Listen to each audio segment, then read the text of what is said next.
ओम शांति। 6:1:21 के महावाक्यों में प्यारे बाप दादा ने कहा, मुख्य पॉइंट पर एक नज़र डालेंगे। पहला, तुम कहते हो हम 5000 वर्ष पहले मिसल फिर से बेहद के बाप से पढ़ते हैं। यह विनाश भी फिर से होना है जरूर।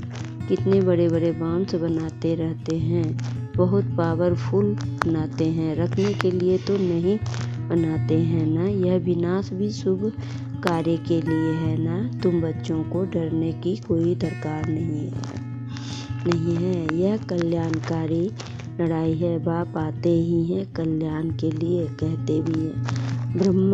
बाप आकर ब्रह्मा द्वारा स्थापना, शंकर द्वारा विनाश का कर्तव्य करते हैं। फिर दूसरे पॉइंट में बाबा ने कहा, तुम बच्चे नई दुनिया के लिए पुरुषार्थ कर रहे हो। विवेक भी कहता है पुरानी दुनिया खत्म होनी है जरूर। बच्चे समझते हैं कलयुग में क्या है, सतयुग में क्या होगा। तुम अभी संगम पर खड़े हो, जानते हो सतयुग में इतने मनुष्य नहीं होंगे, बहुत थोड़े होंगे, तो इन सब का विनाश होगा। यह कुदरती आपदाएं कल्प पहले भी हुई थी, 5000 वर्ष पहले भी हुई थी। पुरानी दुनिया खत्म होनी ही है। कैलेमिटीज तो ऐसे बहुत होती आई हैं, परंतु वह होती है थोड़े अंदाज में। अभी तो यह पुरानी दुनिया सारी खत्म होनी है। तुम बच्चों को तो बहुत खुशी होनी चाहिए। फिर तीसरे पॉइंट में बाबा ने कहा, अपने को आत्मा समझ बाप को याद करो। फिर भी वर्षा तो पा लेती है, साथ में रहती है। प्रदर्शनी में जब आएंगे अजामिल जैसे पाप आत्माएं, गणिकाओं आदि सबका उद्धार होने का है। मेहतर भी अच्छे कपड़े पहनकर आ जाते हैं। गांधी जी ने छुआछूतों को फ्री कर दिया, साथ में खाते भी हैं। बाप तो और भी मना नहीं करते, समझते हैं इन्हों का भी उद्धार करना ही है ना। काम से कोई कनेक्शन नहीं है, इसमें सारा मदार है बाप के साथ बुद्धि योग लगाने का। बाप को याद करना है। आत्मा ही कहती है मैं अछूत हूँ। अब हम समझते हैं कि हम सतो प्रधान देवी देवता थे।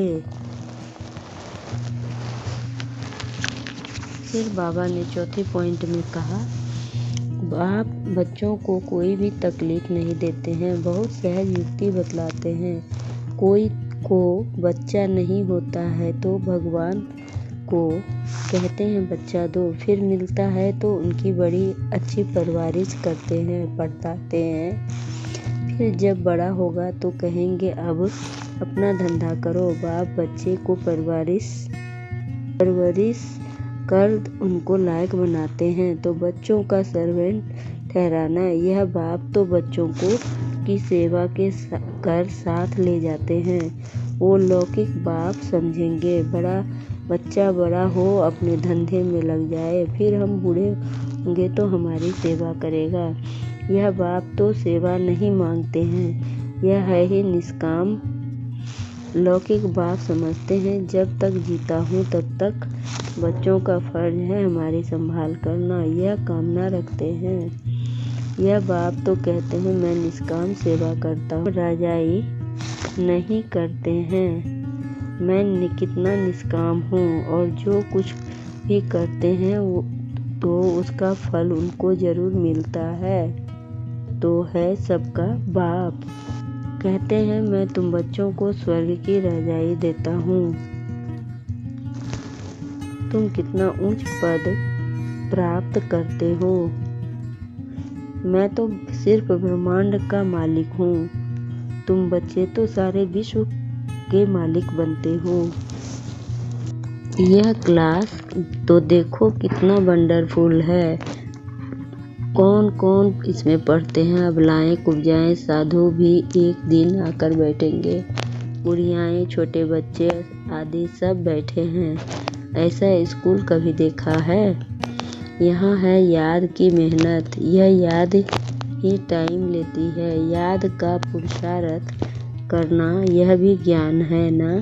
याद के लिए भी ज्ञान, चक्र समझाने के लिए भी ज्ञान। नेचुरल सच्चा नेचुरल इसको नेचर क्योर इसको कहा जाता है। तुम्हारी आत्मा बिल्कुल प्योर हो जाती है, वह होती है शरीर की क्योर। यह है आत्मा की क्योर। आत्मा में ही खाद पड़ती है, सोने का सच्चा जेवर होता है। अभी यहाँ बच्चे जानते हैं शिव बाबा सम्मुख आया हुआ है ना, तो बच्चों को बाप को जरूर याद करना है। हमको अब वापिस जाना है, इस पार से उस पार जाना है। बाप को बरसे को और घर को भी याद करो, वह है स्वीट साइलेंस होम। दुख होता है शांति से, सुख होता है शांति से। शहर में बाबा ने कहा, मीठे बच्चे, तुम जो भी कर्म करते हो उसका फल अवश्य मिलता है। निष्काम सेवा तो केवल एक ही बाप करते हैं। प्रश्न में बाबा ने कहा, यह क्लास बड़ा वंडरफुल है, कैसे? यहाँ मुख्य मेहनत कौन सी करनी होती है? उत्तर, यही एक क्लास है जिसमें छोटे बच्चे भी बैठे हैं और बूढ़े भी बैठे हैं। यह क्लास ऐसा वंडरफुल है जो इसमें अहिल्याएं कुब्जाएं साधु भी आकर एक दिन यहाँ बैठेंगे। यहाँ है ही मुख्य याद की मेहनत। याद से ही आत्मा और शरीर की नेचर क्योर होती है, परंतु याद के लिए भी ज्ञान चाहिए। गीत है, रात के राही तक मत जाना, सुबह का मंदिर दूर नहीं।